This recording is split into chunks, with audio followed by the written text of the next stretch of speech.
नमस्कार, आप देख रहे हैं प्राइम टीवी। मैं हूं आपके साथ आरती तिवारी। वक्त हो चुका है खबर दोपहर का। बीजेपी ने यूपी विधानसभा चुनाव में जीत के हैट्रिक लगाने की तैयारी शुरू कर दी है। इसके लिए बीजेपी ने अब नई रणनीति बनाई है और जिससे वो आसानी से दलित वोटरों को साधने का प्रयास करे। रिपोर्ट देखिए। यूपी में 2027 के विधानसभा चुनाव की तैयारियों में जुटी भारतीय जनता पार्टी अब दलित वोटरों को साधने के लिए पूरी ताकत झोंक रही है। भाजपा ने समाजवादी पार्टी प्रमुख अखिलेश यादव के पीडीएस समीकरण की गांठ के रूप में बाबा साहेब डॉक्टर भीमराव अंबेडकर के नाम और विचारों को अपनी रणनीति का केंद्र बनाया है। बीजेपी का यूपी 2027 फॉर्मूला क्या है? बीजेपी का नया दलित कार्ड, सपा के पीडीएफ फॉर्मूले को सीधी टक्कर। बसपा की कमजोरी का फायदा उठाना चाहती है बीजेपी। 2027 में दिलचस्प होगा चुनावी मुकाबला। भाजपा ने डॉक्टर भीमराव अंबेडकर के नाम और विचारों को अपनी नई रणनीति बना लिया है। इस रणनीति का एक बड़ा उदाहरण 21 जून को हुए अंतर्राष्ट्रीय योग दिवस के अवसर पर देखने को मिला है, जहां भाजपा ने लखनऊ स्थित अंबेडकर पार्क में एक बड़ा आयोजन किया, जिसमें दलित समुदाय के लगभग 5000 लोगों को योग कार्यक्रम के लिए आमंत्रित किया गया।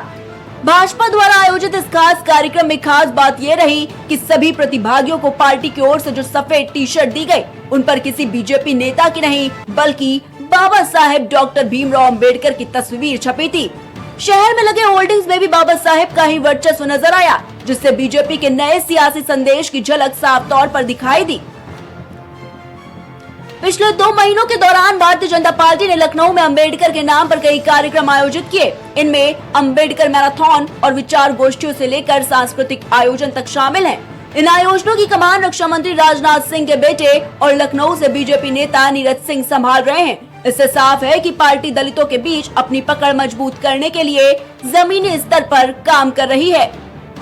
बीते 2024 के लोकसभा चुनाव में बीजेपी को उत्तर प्रदेश में भारी झटका लगा। पार्टी का वोट शेयर 49.98% से गिरकर 41.37% पर आ गया, जिससे उसे राज्य में 26 सीटों का नुकसान उठाना पड़ा। जानकारों के अनुसार इसका एक बड़ा कारण दलित वोटों का पार्टी से खिसकना रहा।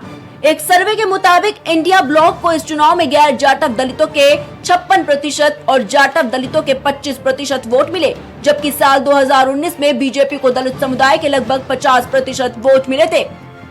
वहीं दलित मतदाता कुल मतदाताओं का लगभग 21% है, जो चुनावी नतीजों का निर्णायक रूप से प्रभावित करते हैं। 2024 में विपक्ष द्वारा चलाए गए संविधान बदला जाएगा जैसे अभियानों ने दलित वर्ग में बीजेपी को लेकर आशंका पैदा की, जिससे उसका परंपरागत समर्थन कमजोर हुआ।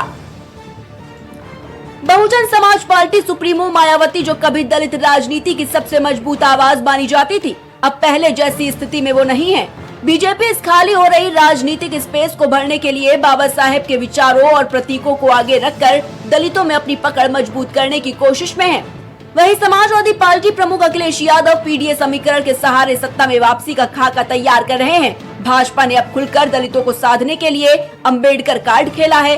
दलित प्रतीकों और उनके विचारों को अपनाकर बीजेपी न सिर्फ वोटों की दिशा मोड़ने की कोशिश कर रही है, बल्कि विपक्ष के संविधान को लेकर फैले भ्रम का जवाब भी देना चाहती है। अब सवाल ये है कि क्या बाबा साहेब के नाम पर किए जा रहे कार्यक्रम बीजेपी को दलित वोट वापस दिला पाएंगे? 2027 के विधानसभा चुनाव में ये रणनीति कितना असर डालेगी, ये आने वाले समय में साफ हो जाएगा। Desk report, prime TV. ज्यादा अपडेट के साथ सहयोगी शहबाज हमारे साथ जुड़ चुके हैं। शहबाज, किस प्रकार से रणनीति बनाई गई है 27 के चुनाव को भेदने के लिए भारतीय जनता पार्टी ने दलित कार्ड खेलकर?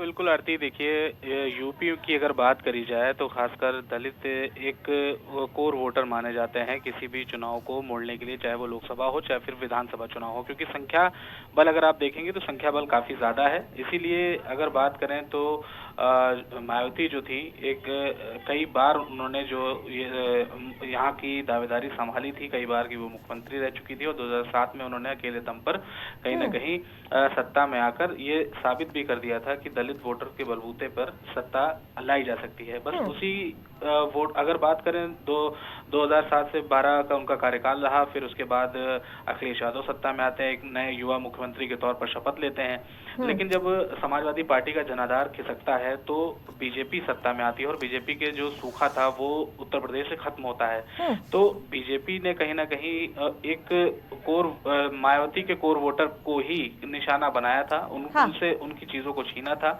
और उसी के बल पर ही कहीं ना कहीं बीजेपी आज सत्ता में शामिल भी है। बिल्कुल, लेकिन बसपा एक तरफ भाईचारा कमेटी बना रही है, उससे कहीं ना कहीं दलित वोटरों पर सेंध मानी जा रही है, और बीजेपी का भी ये मास्टर स्ट्रोक, तो कितना समाजवादी पार्टी के लिए इसमें कहीं ना कहीं खतरा बढ़ता हुआ नजर आ रहा है उनका डी फॉर्मूला यानी कि पीडीए को लेकर। हाँ बिल्कुल, क्योंकि देखिए पीडीए फॉर्मूला एक ऐसा फॉर्मूला था जिसने लोकसभा में कमाल करके दिखाया अखिलेश के लिए और समाजवादी पार्टी के लिए, क्योंकि अखिलेश यादव को कहीं ना कहीं बीजेपी ने जिस तरीके से लोकसभा के चुनाव में हल्के में लिया था, लेकिन अखिलेश ने बहुत सोची समझी रणनीति के तहत एक पीडीए का एक पूरा फॉर्मूला तैयार किया और उस फॉर्मूले के तहत ही आगे बढ़े। लोकसभा में उन्होंने इस तरीके से पीडीए कहकर ही कहीं ना कहीं इतनी सीटें जो कहीं ना मुलायम के टाइम पे भी नहीं आई वो अखिलेश लेकर आए। तो कहीं ना कहीं अब बीजेपी को भी पता है कि अगर ये इस पर काम नहीं किया गया तो 2027 में होने वाले चुनाव में उसको कहीं ना कहीं झटका लग सकता है। बिल्कुल, एक तरफ जाति जनगणना कराने की सरकार ने पहल कर दी है, तो दूसरी ओर 27 का चुनाव भी उसी साल है, कितना प्रभाव डालेगा? जाति जनगणना एक बहुत बड़ा मुद्दा है आरती, और जाति जनगणना का ऐलान ऐसे वक्त पर कराया गया है जब बिहार और बिहार के बाद उत्तर प्रदेश यानी कि दो बड़े राज्य में जहां पिछड़ों की संख्या ज्यादा है।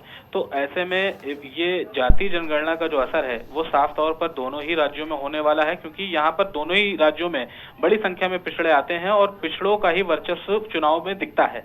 तो जिस तरीके से दलितों को लेकर तमाम तरीके की जो योजनाएं हैं वो सरकार एक तो लेके आ रही है और साथ ही साथ अपने हर कार्यक्रम में कहीं ना कहीं बाबा साहब भीमराव अम्बेडकर को बीजेपी अपनी तरफ से आगे करती हुई नजर आ रही है। इससे पहले आरती देखा गया कि बीजेपी इस तरीके के चीजों को आगे नहीं करती थी, क्योंकि लेकिन जिस तरीके से वोट परसेंटेज की अगर बात करें वो कम हुए हैं कहीं ना कहीं, तो वो चिंता उसको सता रही है। समाजवादी पार्टी के लिए सबसे बड़ा वो रहेगा कि फूट डालो, भारतीय जनता पार्टी कहीं ना कहीं तोड़ फोड़ का भी काम करने का काम करेगी, क्योंकि कल आपने देखा था 3 निष्कासन समाजवादी पार्टी में। देखिए बड़े नेता जिन्होंने कहीं ना कहीं राज्यसभा के वोटिंग के दौरान समाजवादी पार्टी को गच्चा दिया था, और वो तीनों ही ऐसे नेता हैं आरती कि अगर वो निर्दलीय भी लड़ेंगे तो शायद अपनी सीट से जीत जाएंगे।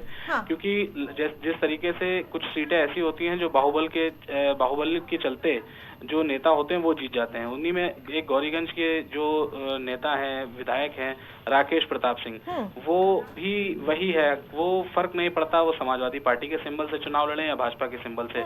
अगर वो भाजपा के सिंबल से भी चुनाव लड़ेंगे तो उनको हराने वाला वहाँ कोई पैदा नहीं हुआ है। तो बीजेपी भी ये बात अच्छे से जानती है, तो उसी की तैयारी में लगातार जुटी हुई है आरती। देखना होगा कि आखिर क्या कुछ देखने को मिलता है। तमाम अपडेट के लिए धन्यवाद शहबाज।